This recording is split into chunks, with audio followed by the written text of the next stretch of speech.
This is the final segment of a three-part series that the Texas Business Hall of Fame has called the Entrepreneurial X Factor. The goal of it is to kind of find the secret sauce of these super amazing entrepreneurs through a conversation format. We started in Austin with John Paul DeJoria, then we moved on to Dallas with John Goff, and today we're here with Beaver Aplin, and we're really interested in what you have to say today and learning more about you. And of course, a big part of your story is your other half, Joni Aplin. We're so glad you're here today. Welcome. And then I just wanted to say a few notes of thanks, of course, to the ION team and the team at the Rice Business Alliance. They've done amazing work. Mai, Roslyn, Serafina, and of course, Brad Burke. I also want to thank my team, Stephanie, Kyle, Denise, and Patrice. We have had a full spring, and they make it look easy, and I get to stand up here and take all the credit, and it's really all them. So thank you guys so much. On that note, I'm very proud to introduce Brad Burke. I first met him 6 years ago when I was hired to direct the Texas Business Hall of Fame, and I heard him speak at the pitch competition, and I thought, I want to be that guy, and I want an organization affiliated with them. So I'm particularly excited to be here with you today. So he's the VP of, he has a very long title, but I was given permission, Associate VP of Innovation at Rice, and of course, Executive Director of the world-renowned Rice Business Alliance. So Brad, it's all yours. Thanks.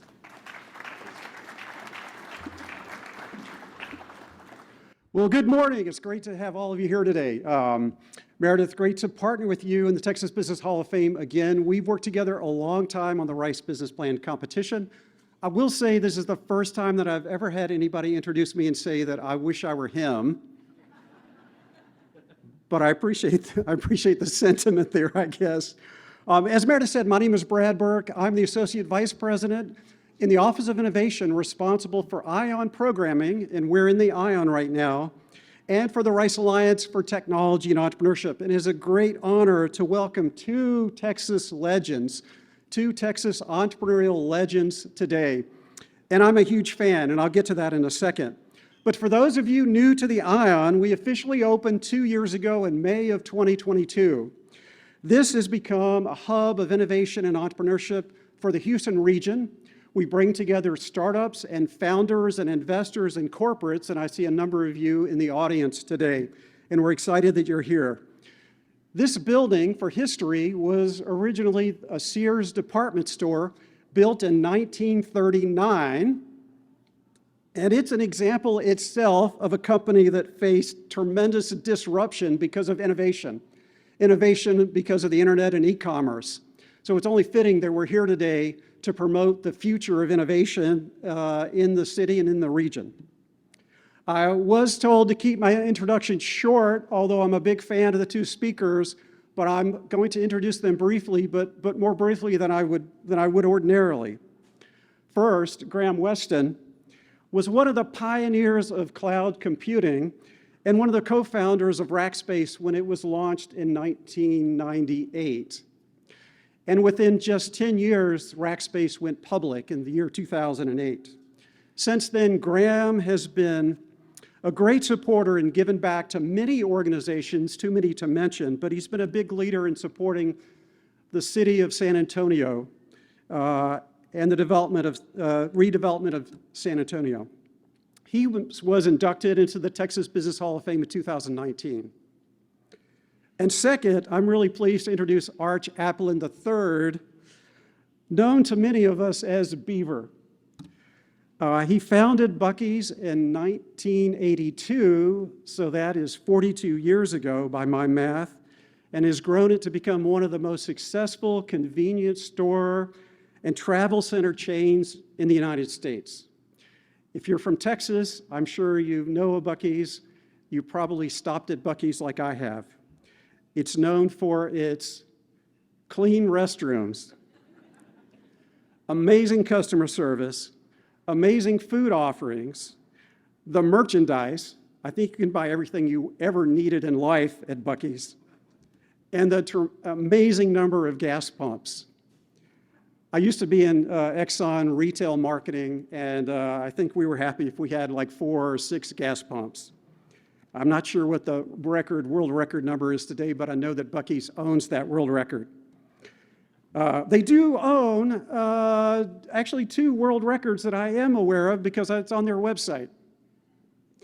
They have the largest convenience store in the world, 74,707 square feet, which is just incredible because he started with only 3,000 square feet, and at the time, 3,000 square feet was a large convenience store.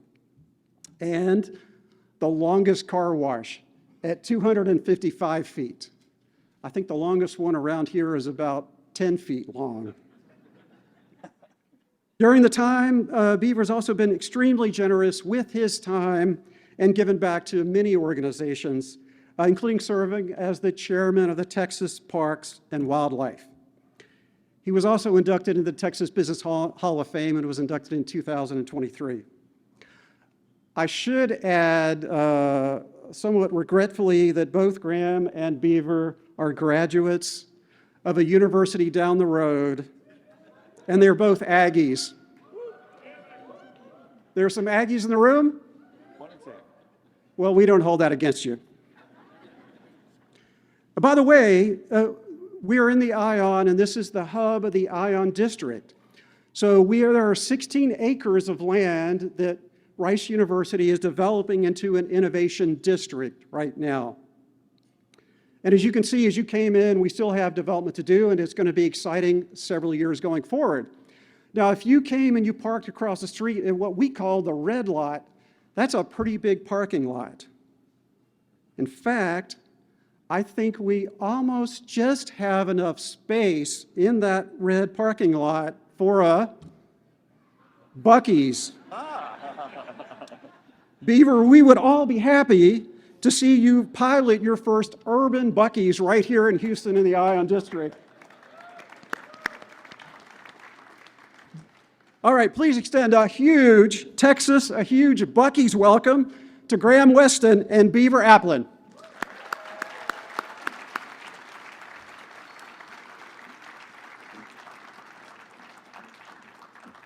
Well, it's great to be with you. I'm Graham Weston from San Antonio, and this is, as Meredith said, this is the third part of a series. The first time we met with John Paul DeJoria, who invented Patron Tequila, who some of you may be acquainted with, as well as Paul Mitchell Hair Products. What an amazing person. That happened in Austin. And the second one was John Goff, the founder of Crescent Real Estate in Fort Worth. And now we have Beaver Aplin here with us. And I just want to make sure that if there are any customers of Buc-ee's, would you please raise your hand? Right. I see a few customers. To think that you've launched a product that has touched the lives of every single person here, how does it feel? Graham, I don't know. It's humbling. I want to quickly thank everybody for coming. I want to thank you putting this together. I've wondered, I've asked myself, why are we doing this? And now it's crystal clear. They wanted to pitch a location to me, so. So now I get it. I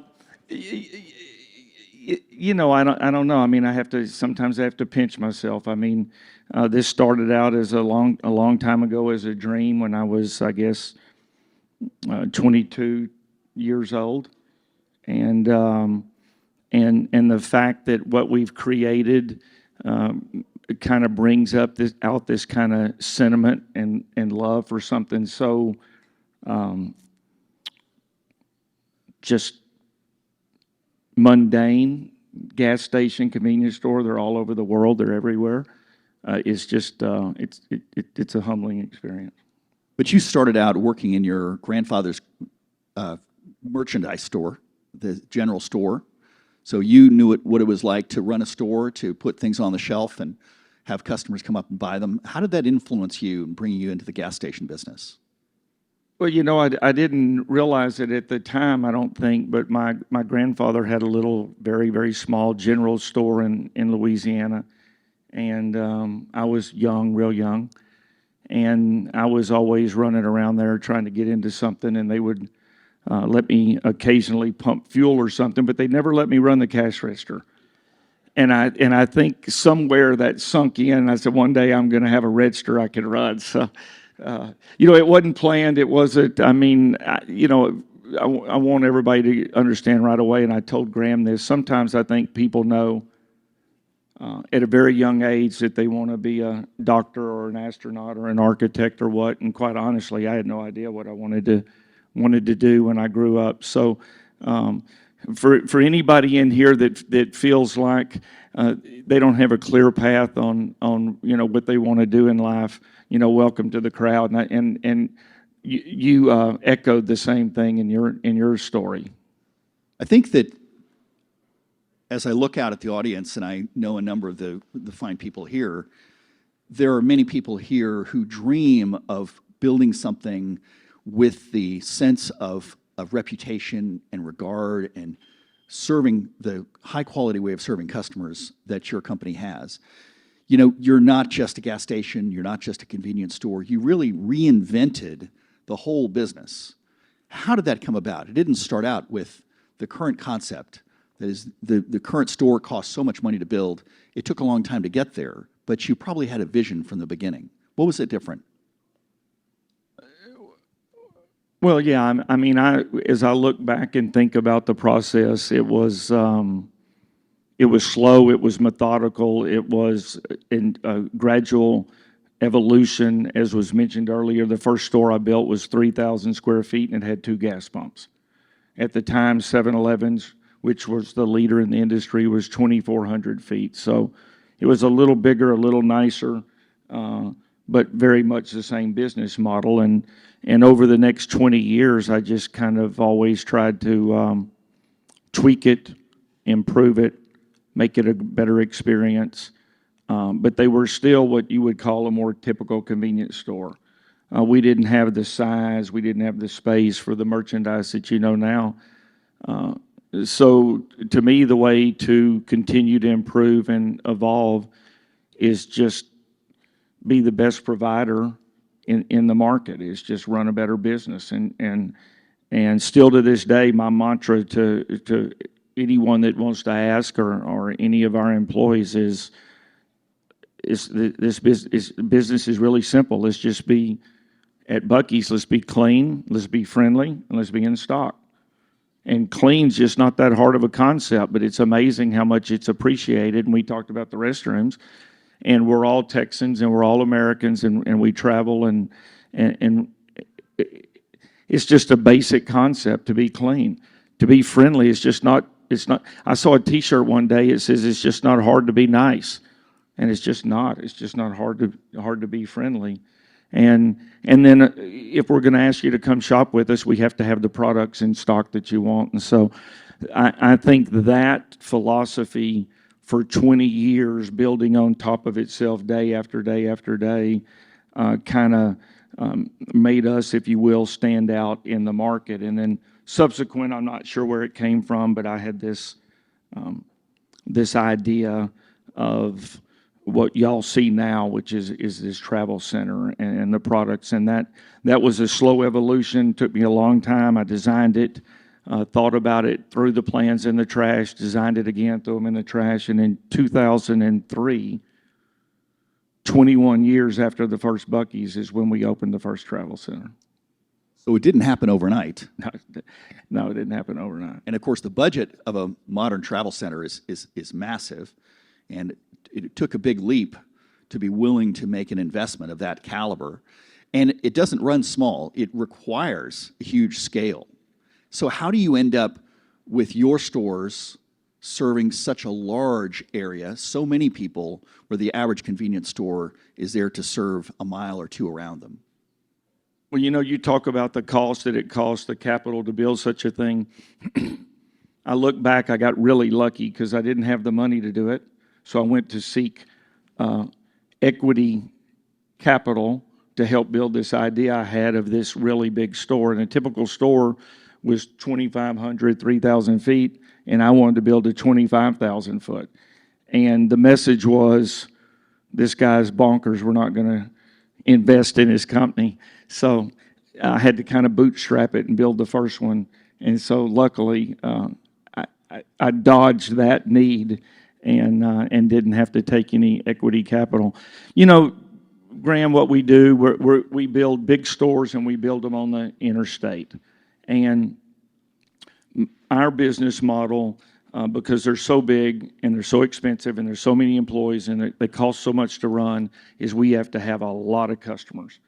And so the customers have the choice when they're traveling down the interstate. If they're going from Houston to Dallas, they have untold opportunities or choices to stop. And my job is to make Buc-ee's the destination. When you leave Houston, you already know where you're going to stop, or whether you're going to San Antonio or Austin or wherever.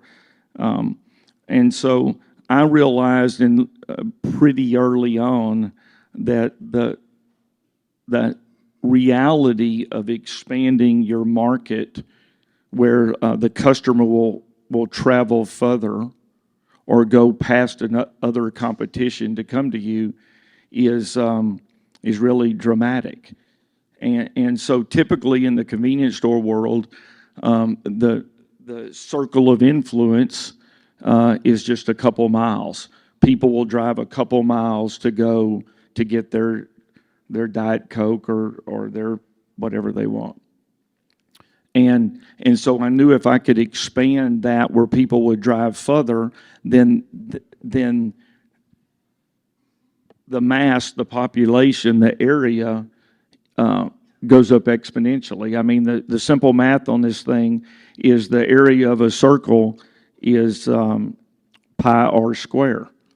And so if you take a 5-mile radius or a 2-mile radius, and let's use the 2-mile. If you go to a 4-mile radius, you know, quickly some people go, oh, well, you doubled your. It's not double, it's exponential, because it's the radius squared times pi.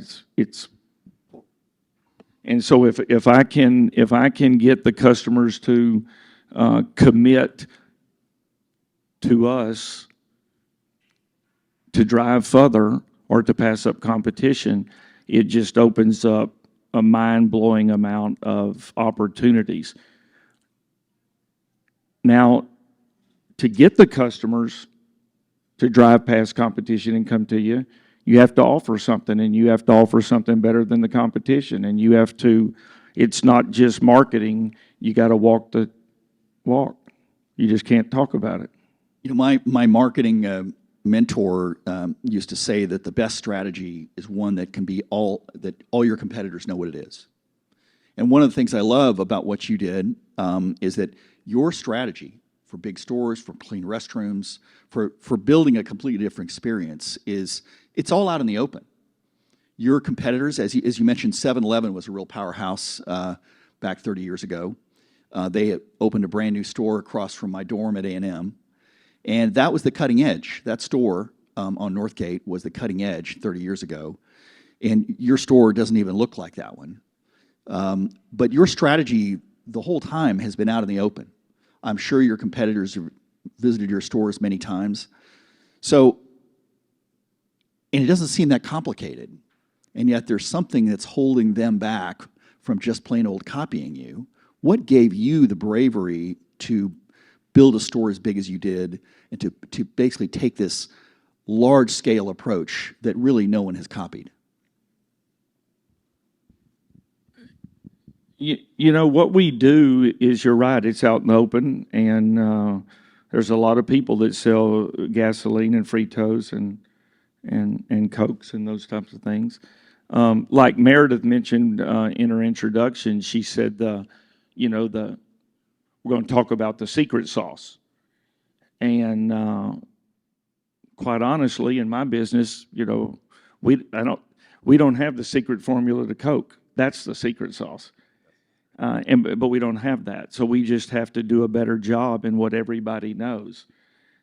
And so everything we sell is available. And as I say, it's not a secret, as you mentioned. So the secret sauce to me is to just be head and shoulders better at everything that we do than the competition, because the competition has access to all the same things that we have access to.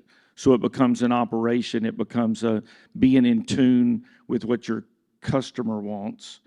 It becomes noticing how the customer reacts, how they feel, read the room, those kind of things. So the way it expanded is I had this idea that I wanted to build a facility that would expand that radius, that people would be willing to go further, that would give them a rest when they're traveling. And so the design was, it was this big store. We're from Texas, so I decided this thing's got to have barbecue and beef jerky. And so it's a typical, you have the convenience side, which we all know, and then I wanted that experience, the smoked meats, the jerkies, all of that stuff, the kolaches, and then we ended up doing the general merchandise side, which ended up becoming hugely successful. I mean, as was mentioned in the introduction, all the items we have there. So it evolved, but it was an idea of how to connect the customer with Buc-ee's and be the place that they want to stop and provide everything that they might want to have. And so what came of that also was quite a big operation in the food, because that's a need. And so it wasn't just the restroom, it wasn't just the fuel, it wasn't just to stop stretch your legs, it was also the food. And in our industry, the bar is pretty low on food taste and quality. And so it was very deliberate to just blow this thing out and just go have the best dang barbecue sandwich that I can possibly make. And I'm a foodie, I love to cook, and I love that stuff. So and be honest with myself, I know when something really tastes good and when it doesn't. If I'm going to be critical when I go to a restaurant and go, then I need to be critical when I go to my place. And I try to do that. And you don't sell pimento sandwiches in a little triangular pack, do you? No. Everything is made fresh, on site. You see it, you know it, you can taste it. And back in the day, I did sell the little sandwich in the triangle pack that sat in the cooler back when I was first starting and had the store. But that was kind of the competition. That's what everybody did. So one of the ideas is to separate ourselves from the competition, and one of the ways to do that was with food. And with food, I don't just mean the hot dog on the grill turning. I mean, like, food. I mean, because it seems like I'm fascinated with when you have a strategy that's out there in the open that can be studied, examined closely by any of your competitors, you wonder, and you've been able to grow just so tremendously over the last 20 years, and your competitors, I'm sure they've cleaned up some of their bathrooms, but it's been so hard for them to do it, to really copy you. There has to be some barrier for them to do what you do. What do you see as that barrier? I notice from time to time some people try to copy. I can't tell you how many restrooms I've walked in competition. I was like, okay, that looks familiar. But it's the overall thing in its totality. And so it's a building, it's a location, it's the spacing, it's the width of the drive aisles, it's the parking spaces, it's how well lit it is. But then once you get inside, it's how stocked it is, it's how clean it is, it's how friendly it is. They're enormously expensive to build. A typical travel center will have 250 employees. Our employees are really well paid. It's a very expensive game to be in. And for most of the convenience industry, it's not their model. Their model is the typical convenience store. And so I think for the people that have wanted to come in and try to duplicate, and I've seen some of them, and they built some pretty stores from time to time, but they just, seems like so far have not gotten there. But it's a huge commitment. You walk into our restroom, you're going to find a full-time, 24-hour, 7-day-a-week attendant in a restroom. That's expensive to do, and it's a real commitment. For me, it's a commitment that my partner Don and I have made to ourselves, we made to our customers, and it's just what we do. I don't do the math on it anymore to see how much it costs. I don't care how much it costs. We're just doing it. You know, I'll summarize what I think is one of your barriers, which is the amount of complexity in running one of your stores and actually committing to the bathrooms 24/7, committing to actually making those parking spaces a little bigger, committing to making the aisles in your gas islands bigger, to having this selection, having the high quality people, not having long lines. Doing all of these things together adds up to a lot of complexity. And I've sent photographs to friends about if I'm a Buc-ee's general manager that I'm going to make $200,000 a year. The average convenience store is paying their general manager, a third of that. To me, that represents a complexity and a difficulty to run.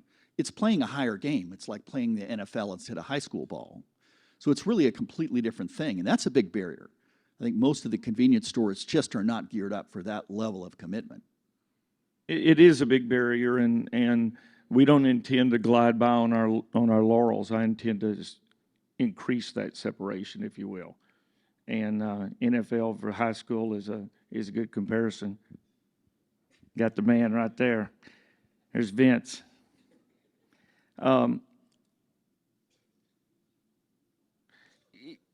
It is a big barrier and can be, and for the people that have tried it, I frequently see that they don't have the intestinal fortitude to continue it, and so it's a real challenge. And for me, it evolved over a long period of time, and it's quite easy. It's quite easy to do now. We just do it.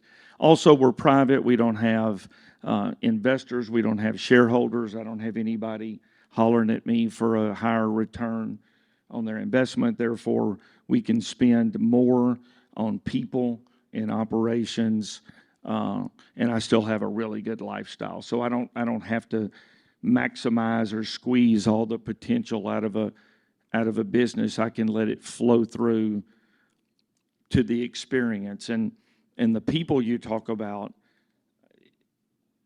Ladies and gentlemen, guys and girls, it all revolves around people. I can have all these lofty ideas and dreams, but if I can't perform block and tackle 7 days, and we are 365 days a year, 24 hours a day, and if I can't do that, and to do that, you have to do it with people. So we made the decision a long time ago.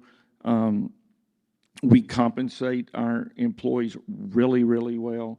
You mentioned a general manager of a store can make $200,000 or $250,000 a year, and everybody that works with that manager can have a good livable wage. And that's if you give somebody a good livable wage, it just makes everything easier on their life and them providing the service. I just read something the other day. I had no idea. It's kind of funny. I'm thumbing through the paper, and there we were on the front page of the business section in the Houston paper. But the article said that we are the 5th highest retail provider, payroll, salaries, jobs of anybody in the entire nation. And so I thought, not the convenience store industry, not Texas, the nation. And I didn't know that, and I wasn't. It's kind of like the world's longest car wash. I didn't set that out to do that either. I had no idea there was such a thing. I just wanted to build a car wash that would clean a car like no car wash had ever done. And then they called and said, "Hey, we think that may be the biggest car wash in the world." I said, "Okay." It wasn't the salaries that we pay was not for that, nor was the car wash. It's just the right thing to do, and it produces an experience. And the only way I can keep this thing going is I have to continue to provide an experience for all of our traveling customers that makes them want to drive further to come to us or pass up other people, because there's lots of offerings for, for food and rest and gas. You know, there are young people in the audience who are thinking about someday they'll join a private equity firm or start their own, and I really believe that there are stages in businesses, and often private equity comes into firms that have been neglected, badly managed, are fat. And I know that cutting costs is a big part of what private equity do. The first thing they would do, taking over any business. The other thing is they're going to try to go capital light, try to squeeze the amount of capital in the business, because having a business that is capital intensive, people intensive, and paying the highest wages, these are generally things that are frowned upon in business, but you've done the exact opposite.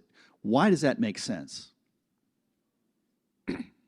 Well, you're reading kind of right out of Buffett's book. High capital businesses are difficult. High salary payroll businesses are difficult. We tend to have low margins. It's very much a competitive industry.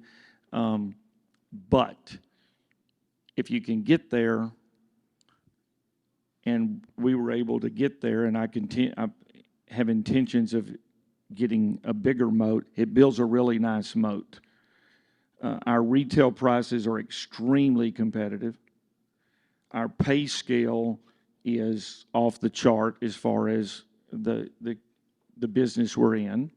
Our capital costs are exponential. But our customers enjoy it, and I'm having a good life, and so it builds a real moat, because you're right. Private equity would come in and they would look at it and say, "You're building what?" Which is exactly what happened when I tried to raise money. You're doing what? And you're paying. Why are you paying $20 an hour when it's can be done for $9 or $12? Well, we just are. Just how can there be things so accepted by the business, so accepted in business, that when you completely go the other direction, you're able to build something that no one else can? I think that really is part of the barrier to entry, that moat, as you call it, that makes it so hard. It's like just going and building a big store isn't enough. You also need to make the experience so compelling that people are willing to make this store busy. And most of the time in business, we're looking for markets that are big. If you look at the average convenience store on a highway, their market is everyone who wants to stop beside the highway. But you actually narrowed your market because you eliminated truckers.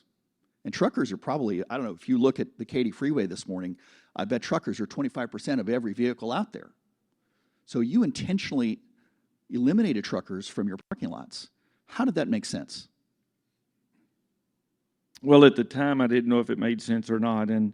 And for the record, I have absolutely, matter of fact, I have the utmost respect for the industry, for the business, and for the men and women that drive the trucks. I mean, that's how America works, is we have to get products moved.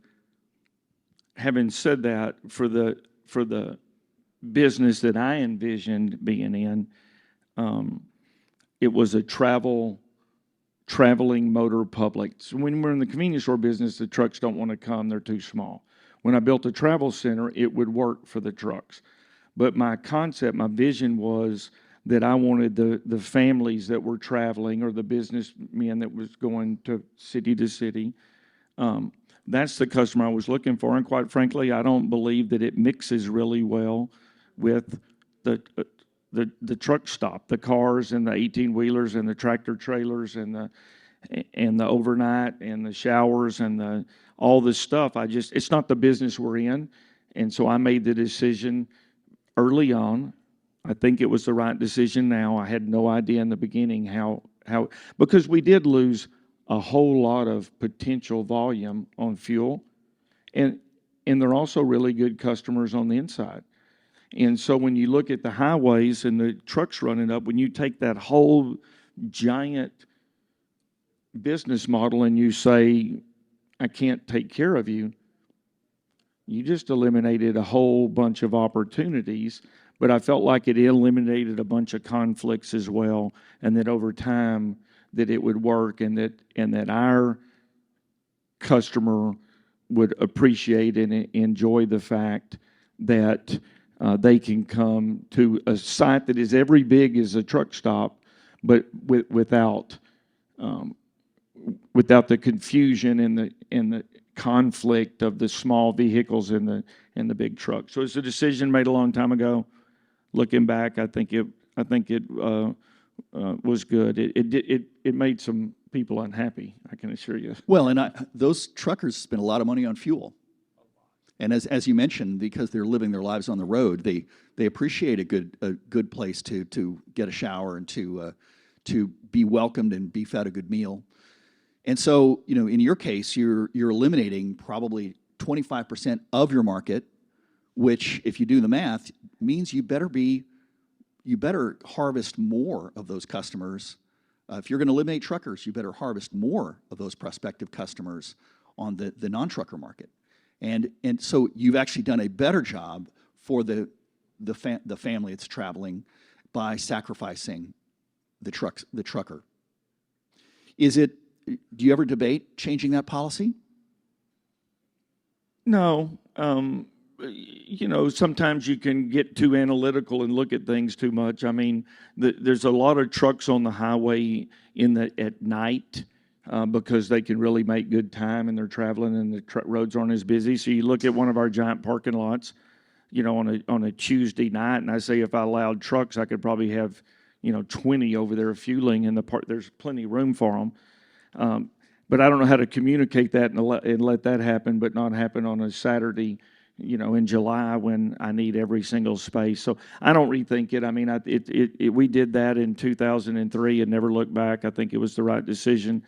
There's a lot of opportunities. There's the Pilot Flying J's and the Loves that really cater and work towards those sales. A lot of the trucks have fuel contracts that if I was in the business, I could go out and try to negotiate a fuel contract for some of the major haulers. So they have an advantage going to Pilot because Pilot has a fuel contract. We don't. Decision we made. I don't second think it, and I think it's appreciated by the Buc-ee's customer base. Now your nickname is Beaver. You have Buc-ee's. I see your boots. You have your famous logo on your boots. It has to be one of the most recognizable logos in America at some point. But you've used marketing and advertising. You spend a lot of money on billboards that most other convenience stores don't. I remember seeing one of your billboards that said that it was 300 miles to the next Buc-ee's. Are you really expecting people to wait 300 miles? Well, I wouldn't mind if they waited 300 miles. We don't take our marketing, our billboards, we don't take ourselves too serious. We kind of have some fun with it. And the one that probably got the most communications from me was years ago. We didn't have all the stores were in Texas. We didn't have anything out of Texas. And we got a billboard in Florida that said, Buc-ee's 700 and something miles, you can hold it. And people were like, what?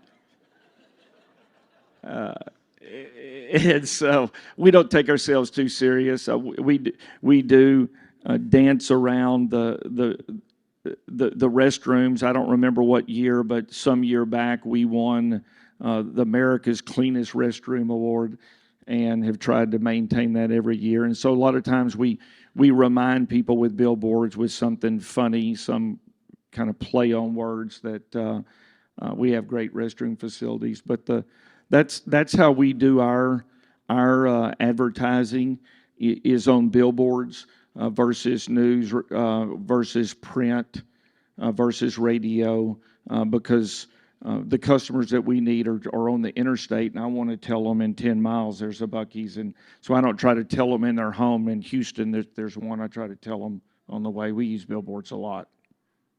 Well, I certainly know that that you continue to build your stores bigger. I live in New Braunfels, and I understand until recently that was the biggest gas station in the world, surpassed only by your latest one. And where is that? So New Braunfels was the biggest. Then we built a store in Tennessee, in Pigeon Forge, Sevierville. It's where Dolly World is. It's at the entrance of the Smoky Mountain National Park, which, by the way, is the busiest national park in the country. I didn't know that.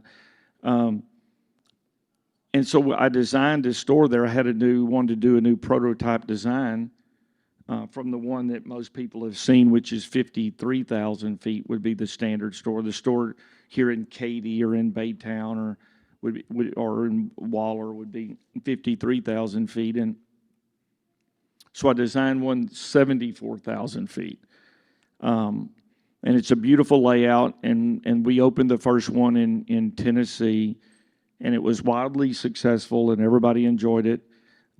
But what I didn't contemplate is how many of my Texas friends I made mad that the biggest store is no longer in Texas. And so, you know, as you and I discussed, currently it's in Tennessee and in Colorado, although we did just build one in Hillsboro, Texas. But the original store in Luling in 2003, we are building a new store behind the original store, and then we're going to raise the old store because I've remodeled it so many times. It's just kind of hodgepodge.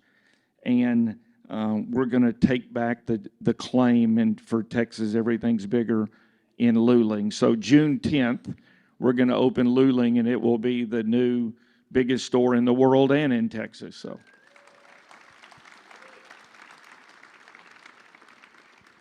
Well, thank you for sharing all that with us. You know, it's I think for the Rice Business School, I hope they can see some of these lessons, because I think that you have broken so many of the standards of your industry, and yet you came into an industry that was very mature, very, very competitive, very densely served already.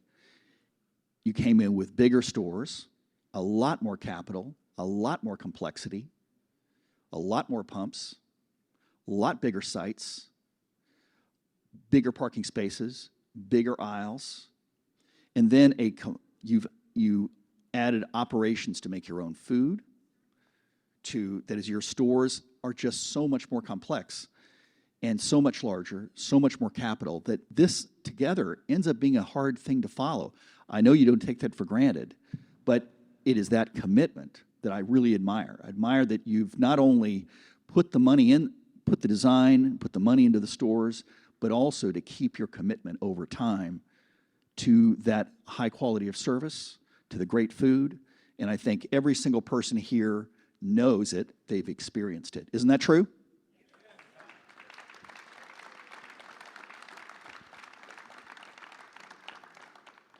It's the doing it that in the long run is so hard to do, because I know that that's the thing your competitors are going to be struggling to ever do.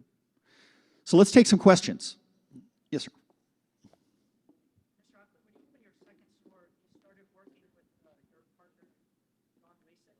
Could you talk about how you met him and the importance of your partnership, building a Bucky's? The question was, after the first Bucky's, with the second one, I met my partner, Don Wasick, and how important was that, and what was that was like. And so I built the first store in 1982. I decided I wanted to build another one in 1985, or I opened it in 85, started it in 84. Don had a small convenience store called Don's Quick Stop in Brazoria. We knew one another because they're neighboring towns. We didn't grow up together, but we knew one another, and so I knew him before I built my first store. So after I had a store and he had a store, we worked together and shared best practices, if you will, with two stores. And I remember the funny thing, we decided, we wanted to negotiate a gas contract or a Coke contract or whatever. And so we'd call him and say, listen, this isn't just Bucky's. This is Bucky's and Don's Quick Stop. We have 2 stores. We're like, we need a deal. And we were serious about it too. And so I come back. I mean, I laugh about that all the time. I digress, but I never will forget one time I went to a major oil company with this idea of after I couldn't raise capital of building these travel centers, and I went to them and I says, y'all could provide the equity that I need to build with your coffee fund. I'm talking about one of the major oil companies, and at the time it was going to be store 17, and I said, we'll brand every store your brand, and we'll do this. And he says, I just don't get it. And I said, well, I think it's a real opportunity. So I think we can live without your 17 stores, And thinking back on it, they could live without the 17 stores. It's just kind of funny. But in business, in life, you are where you are. And going from 1 store to 2 was big. It's not, it's so Don and I worked together ever since. He's great at operations, great at detail. And continues to be the case. I started, I guess we did the math, it's been 42 years, but Don and I joined forces in 85, so I guess that's 39. So thank you for asking.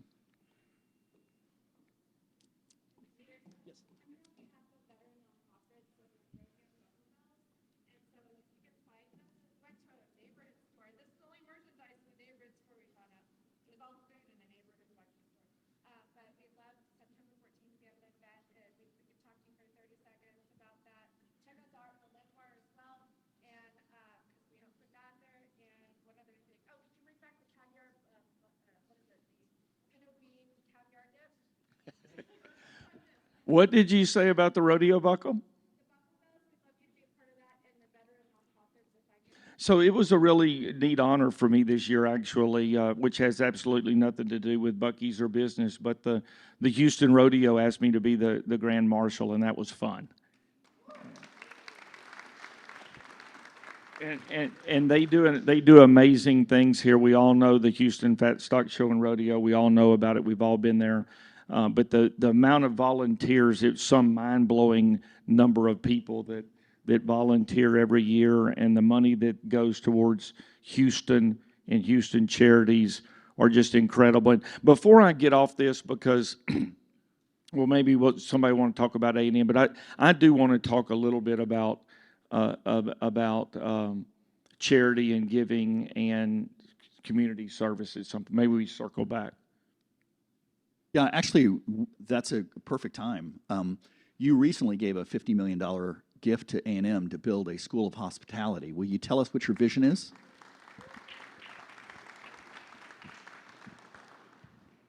Thank you. Well, my vision is that we have been very, very blessed.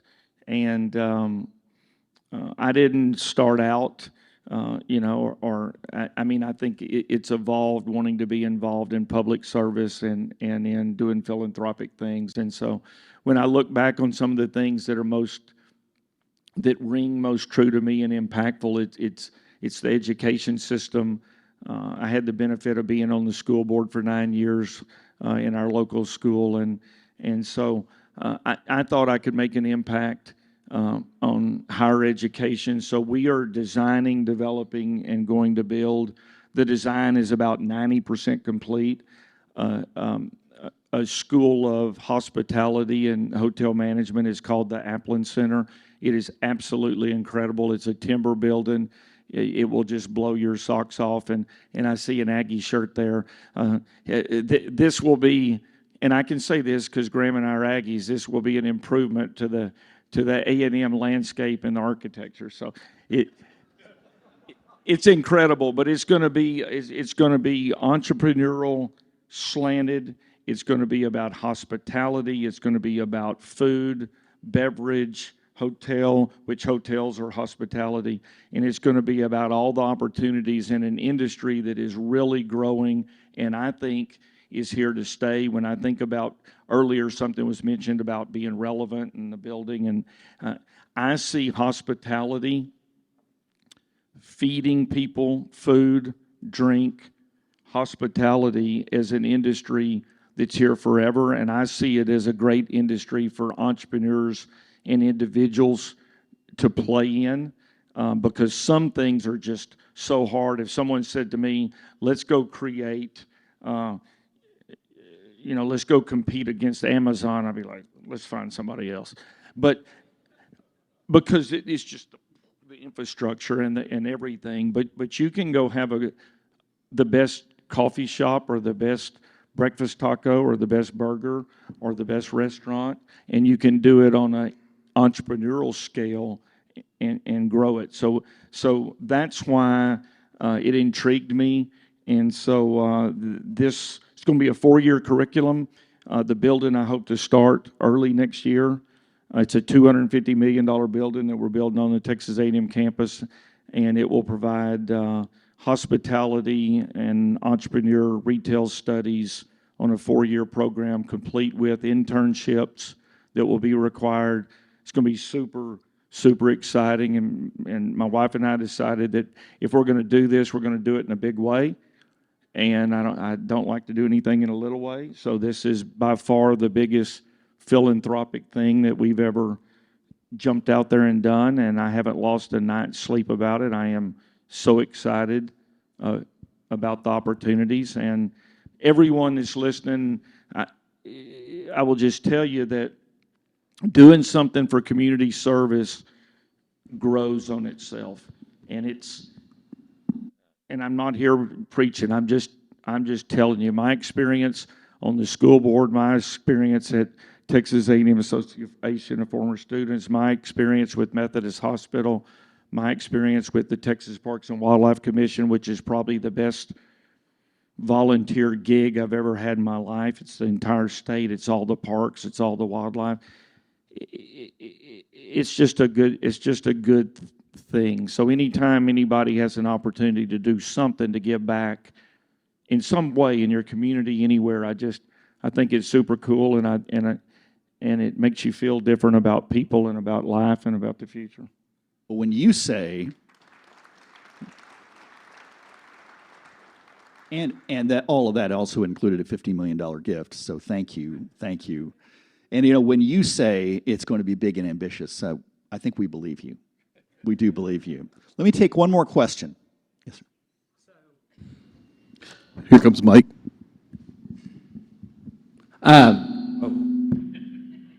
Okay. Okay, yeah, so you're in food service, as you said, but also the nature of a travel center is you're in the middle of nowhere sometimes. At least I'm Baylor Bear. I know the one in Hillsboro doesn't have a whole lot near it. So what's the logistics of getting that much food into places intentionally between? What's your name? How old are you? 22. 22. Just graduated from Baylor. Baylor. Yeah. Baylor Bear. Sick and Bears, yeah. Well dressed. I like your look. Thank you. And I love young people that are curious and are interested. So thank you for that. The logistics are hard. They're real hard, which is kind of back to what Graham's talking about. Is this thing isn't easy to do. I mean, our model is kind of putting stores in the middle of nowhere, because I want to be between Austin and Dallas, somewhere to stop, and Hillsboro's kind of on the way. And so, but to do that, all of those products have to get there. We're back to the trucks again.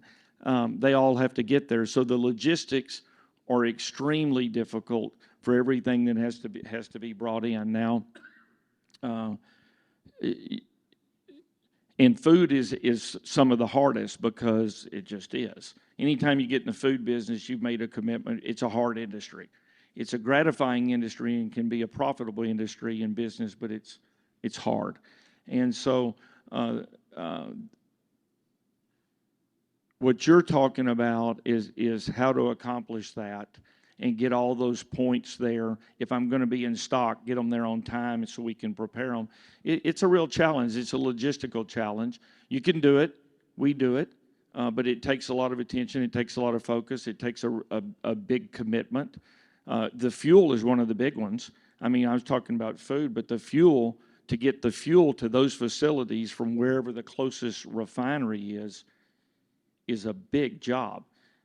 I decided a long time ago that I wasn't going to depend on common carrier, third-party trucking to make sure we got our fuel that I have to have hauling down the road 24/7. So when you stop on your way to Waco, you can have fuel. So back to the commitment. We probably are approaching 175 or 200 trucks just hauling fuel. It's a commitment, it's a logistics issue, but all of these are commitments, and they're all logistic, and that's why not everybody's in business. It's hard, it's gratifying, it's fun. You can tell I'm having fun. I wouldn't trade anything. It's fun, but it's hard. Great question. One other question. Yes, sir. First, I'd like to thank Weston. I used to work for you 10 years ago on the old record. One of the great CEOs and chairman. But Beaver, I work for Skies as well, and we talked to you guys 2 years ago. We wanted to supply water. We make water from air. We wanted to build one down by your hometown in Angleton. And my question coming to you was to ask you who's the best design build that you have trust in. But now that I'm listening to your strategy on site selection, I want to talk to you about maybe you can bolt on our water stations to your stores, because that's a better idea than us trying to put up $30 million to build one. So I appreciate you, and what you do. I stop at every Buc-ee's in the Triangle, Texas, every time I travel, and I enjoy the barbecue and I enjoy the muffins. It's a point of I just have to do it every time I travel. So thank you. Thank you for that comment. Vince. I just recognized Vince wanted a question. I'm a big fan, so what's up, bud?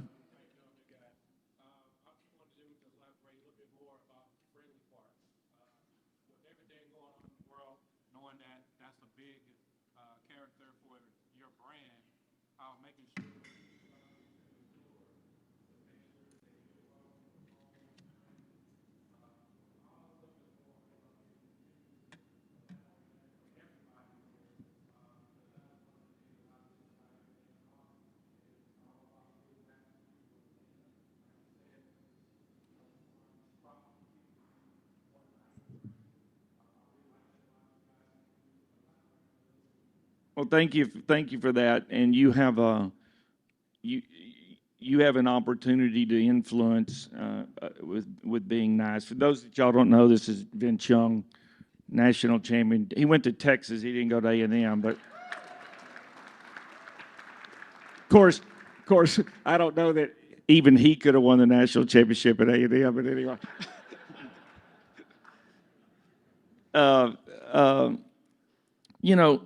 Nice. First of all, we are nicer to one another than sometimes the news will allude to. And so I find frequently that I just turn it off because I just get worked up. And my real experience is, we're a little nicer to one another than that. And so people with a podium or that can have influence and can talk about it's not hard to be nice, let's be nice, I think is important. And so try to live by that. In our business, it feeds off of itself.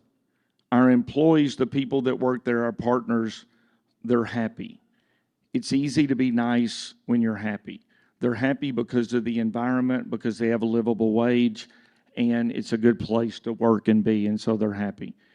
The customer comes in, they're happy because the last time they were there, we exceeded their expectations. We provided a wonderful experience. They pull into a big, clean parking lot with well-lit and lots of parking spaces, and they come in happy. And when happy meets happy, it's easy to be nice. And so, but it takes both. And so if I give a bad experience to the customer, it doesn't matter what I pay the employee. A mad customer comes in and they can drain all of the nice or happy out of the employee. So Graham and I were talking about this the other day. I says, if you ever walked into an airport when there's horrible weather and there's 1,000 flights canceled, and you look at the poor lady behind the desk, there's a line of 100 people wanting to chew her out and tell them that they have to be on a flight in 30 minutes.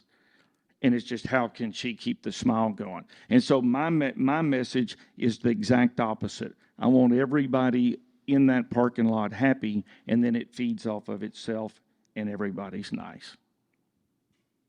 Beaver Aplin, thank you for being here at ION today. Thank you so much. Y'all stay seated.